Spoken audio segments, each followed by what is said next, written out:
بسم الله الرحمن الرحيم. السلام عليكم ورحمة الله وبركاته. اللهم صل وسلم وبارك على سيدنا محمد عليه أفضل الصلاة والسلام. النهاردة إن شاء الله هنشتغل مع بعض كفر الشنطة.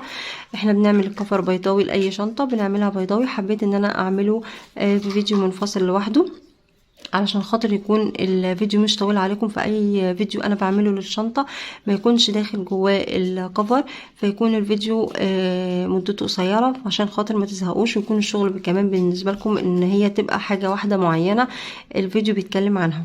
طبعا يسعدني ويشرفكم وجودكم معايا في القناة، ووجودكم كلكم على راسي من فوق. اهلا بيكم. منتظرة تعليقاتكم، واتمنى من ربنا التوفيق في كل حاجة بقدمها، واسيبكم مع الفيديو ان شاء الله يكون الشرح سهل ومناسب بالنسبة لكم. الكفر اللي انا هعمله النهارده ازاي هنشرح في الفيديو ان احنا نكبره وازاي كمان نصغره، بس انا شايفه ان ده الحجم المناسب لاي شنطه.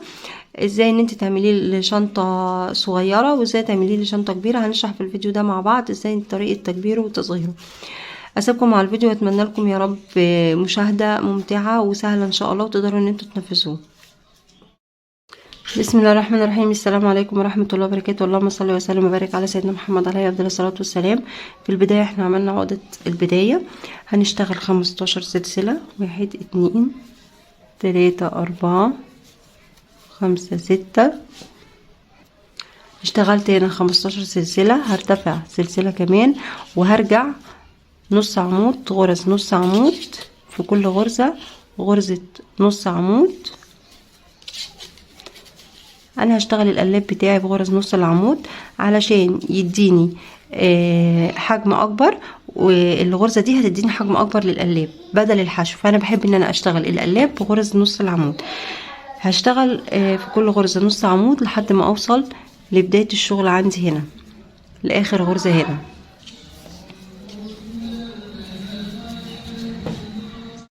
انا وصلت هنا لنهاية الدور.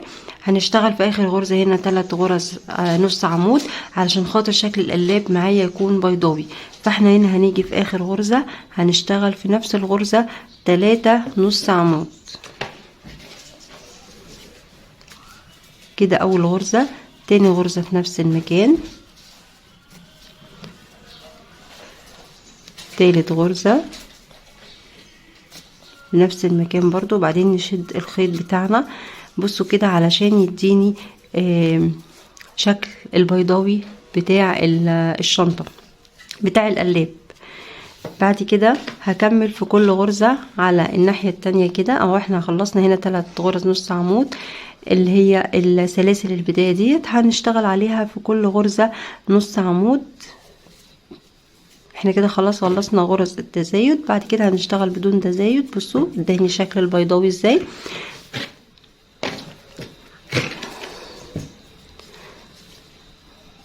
في كل غرزة هتقابلني هشتغل فيها نص عمود لحد ما اوصل هنا لمكان ما ابتديت هنا.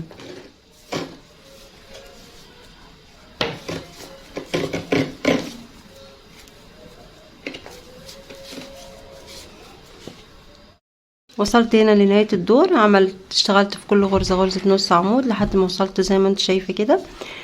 السطر الجديد هنرتفع سلسلة وهنلف الشغل وهنشتغل في كل غرزة غرزة نص عمود. طبعا خدي بالك دي الغرزة دي اللي بعديها دي اللي احنا طالعين منها زي ما انت شايفة كده بالسلسلة، فمش هنشتغل فيها عشان بس بيحصل غلطات كتير وبتكتبوا لي في التعليقات. احنا السلسلة اللي هنشتغل فيها اللي هي بعديها دي، مش هنشتغل في دي اللي طالعه منها السلسلة زي ما انت شايفة كده. احنا هنشتغل في دي، فاحنا هنلف الخيط وهندخل ناخد نص عمود اهي، واللي بعديها نص عمود.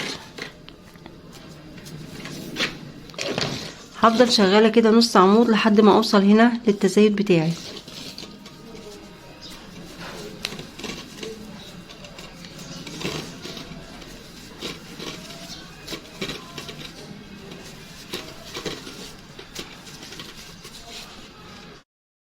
هنا خلاص خلصت كده لحد التزايد في كل غرزة غرزة نص عمود لحد ما وصلت للتزايد. التزايد هشتغل في كل غرزة هشتغل فيها 2 نص عمود. هنا اول غرزة التزايد بتاعتنا هنشتغل في نفس الغرزة 2 نص عمود، دي اول غرزة، وفي نفس المكان هنشتغل نص العمود التاني اهو. بعد كده اللي بعديها برضو في نفس المكان 2 نص عمود،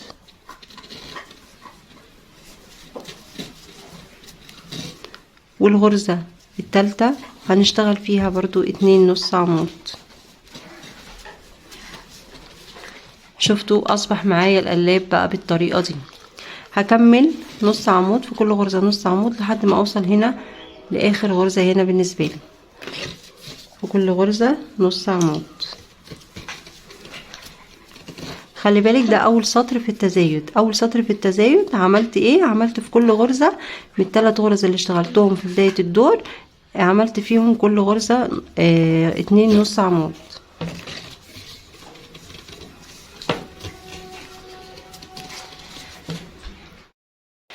هنا وصلت لنهاية الدور تمام. عملت في اخر غرزة نص عمود، هنرتفع سلسلة والف الشغل، وهرجع نص عمود في كل غرزة، نص عمود. خدي بالك بصي ده دي الغرزة اللي احنا طلعنا منها ايه بالسلسلة، مش هشتغل فيها، هشتغل في الغرزة اللي بعديها نص عمود،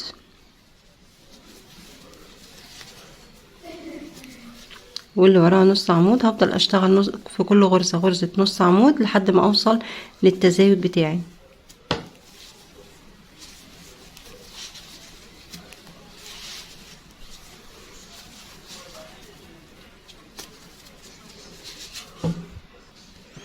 هنا انا وصلت للتزايد.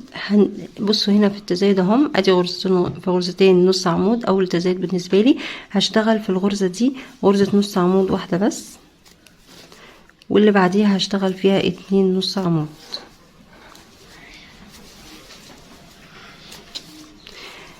واللي وراها هنا هشتغل نص عمود واحده، وهاجي في الغرزه اللي بعديها هشتغل 2 نص عمود،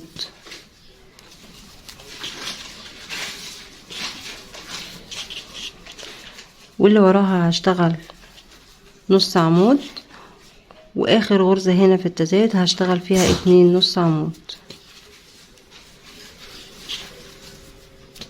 يبقى انا كده خلصت التزايد بالنسبه لي. بعد كده هنشتغل في كل غرزه نص عمود، يعني انا هكمل هنا في كل غرزه نص عمود، وبعد كده هرتفع سلسله وارجع تاني في كل غرزه نص عمود. حتى في التزايد هشتغل فيه نص عمود لحد ما اوصل لطول، هفضل شغاله كده لحد وارتفع بعدد السطور لحد ما اوصل لطول الكفر اللي انا محتاجاه لحجم الشنطه المناسب اللي انا اشتغلتها.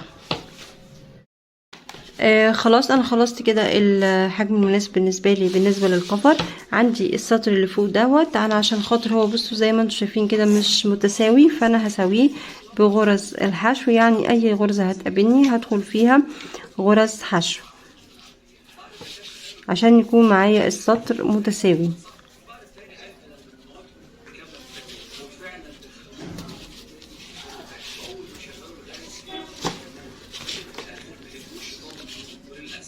هكمل كده في كل في كل غرزة حشو لحد ما اوصل هنا، وبعدين نرجع نركب القفل مع بعض. خلاص وصلت للنهاية. هشد الخيط وهسحبه وهنضف الخيط، وبكده يكون معانا الكفر خلص.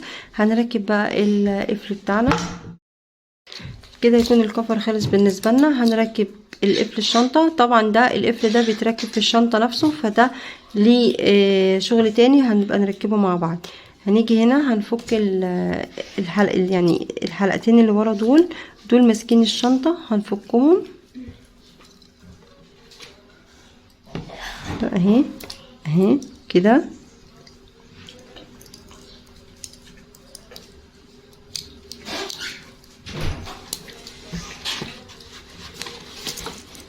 بالطريقة دي كده.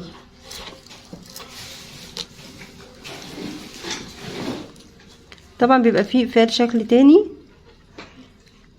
بيبقى كل قفل مختلف عن التاني تمام كده. وهنيجي هنا في المنتصف هنا كده في نص الكفر بتاعي،